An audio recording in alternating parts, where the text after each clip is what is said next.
If you live in Spokane, you must be romantic, which comes in handy since Valentine's Day is just around the corner.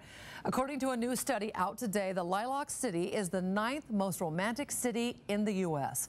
And KXLY4's Ian Cole, a romantic himself, tries to explain these new rankings. Ian? Well, Nadine, I hope my wife thinks so. Yeah, we got a lot of guesses on why Spokane is so romantic, from the atmosphere at local restaurants to the amazing views. But to find out why Spokane is so romantic, you have to dig a little deeper.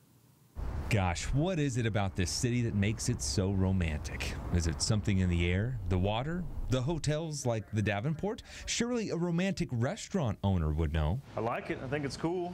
Sante owner Jeremy Hansen knows fine cuisine and love. Where guests will come in and eat food and drink wine for 5 or 6 hours, and we like that, actually. It's a lot of beautiful scenery. Well, what about these lovebirds? Married 21 years, Pat brought Patty here tonight for her birthday. Romantic, right?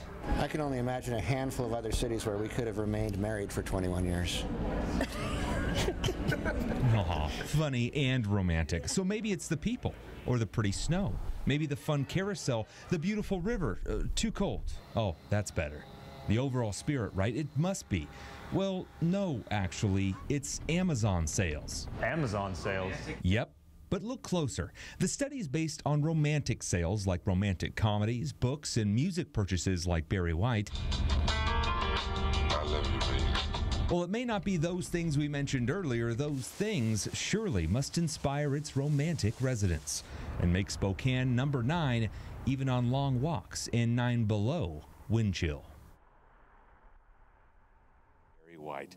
Now, also on that survey, Seattle, the second most romantic city. Everett and Vancouver, Washington made the top 20. And the number 1 romantic city in the U.S., Knoxville, Tennessee. Who would have known?